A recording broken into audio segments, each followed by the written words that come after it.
There was some major Game of Thrones news last week, when Night King actor Vladimír Furdík gave a rare interview in which he revealed that the Night King has a single target.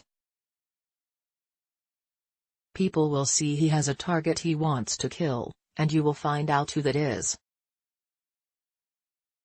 There's also that moment, in Hardhome, when Jon Snow was on the boat and the Night King looked at him and raised his arms. There's a similar and even stronger moment between Jon and the Night King this time.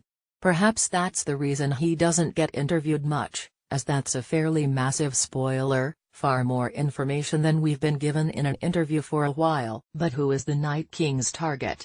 We've looked at the information in the quote, lined it up with what we've seen on the show, and we think we have a fairly good idea. So, be warned, speculative spoilers follow, because, you never know, we might be right. It's happened before. Arya Stark?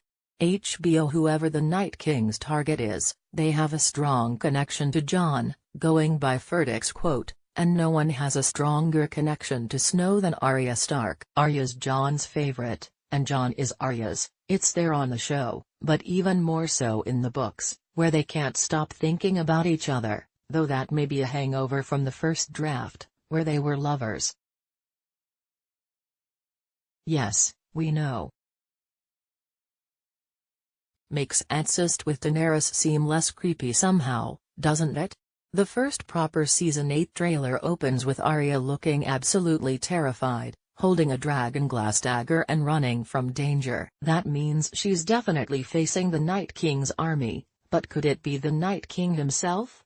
She does talk with some bravado about facing what sounds like the Night King. I know death, he's got many faces. I look forward to seeing this one.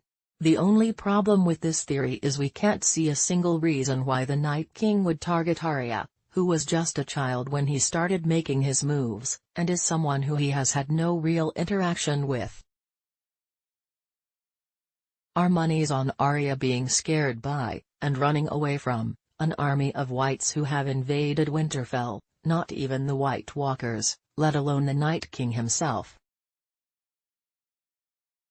So, scratch off Arya, let's move on to our next contender. Samwell Tarly.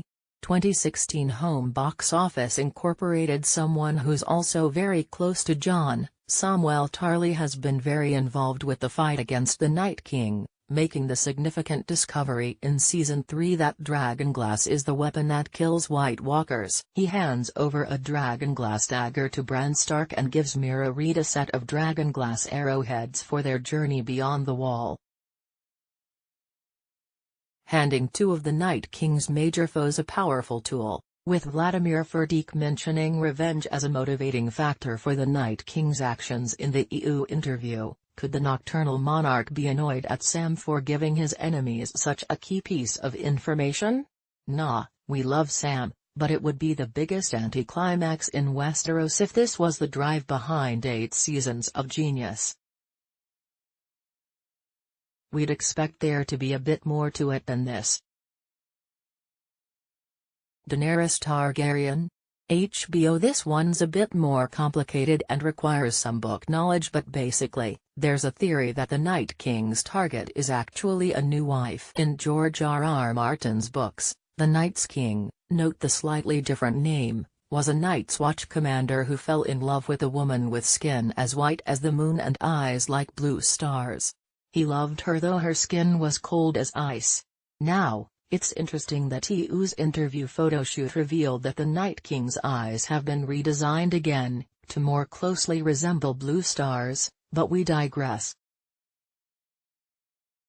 Sadly, the Night's Queen, as she's known in the books, is killed, stabbed in the stomach by Brandon Stark, not to be confused with Bran Stark. Oh George, you and your characters with such similar names.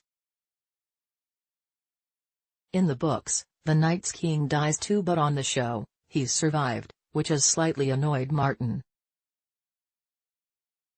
As for the Night's King, the form I prefer, in the books he is a legendary figure, akin to Lan the Clever and Brandon the Builder, and no more likely to have survived to the present day than they have.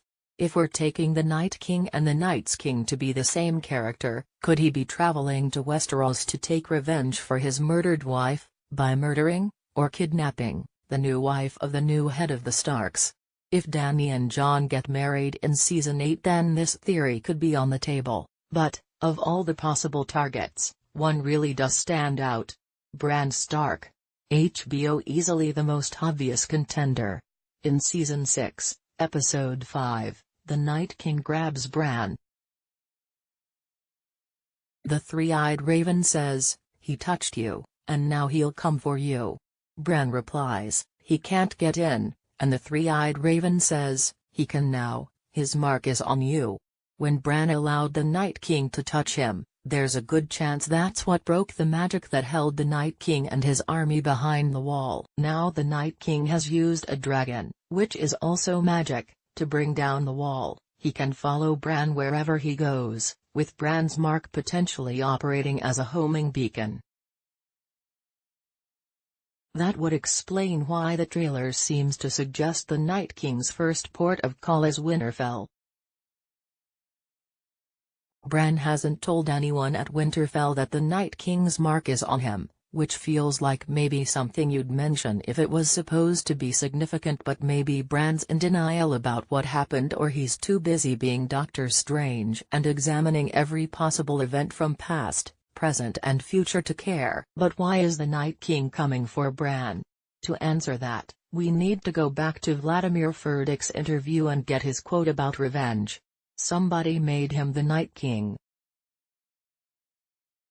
Nobody knows who he was before, a soldier or part of nobility. He never wanted to be the Night King.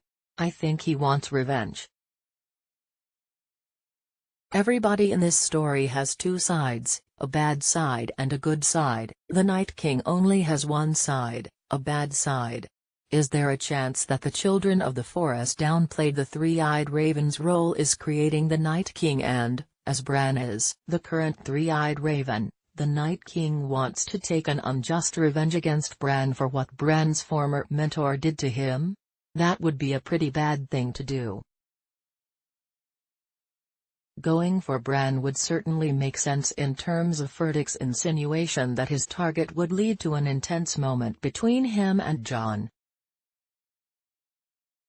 Arya might be Jon's favorite, but Bran is a very close second, and any threat to Bran would create an angry response from the king in the north. So, yeah, our entire fortune of golden dragons are on Bran being the person Furdík's talking about.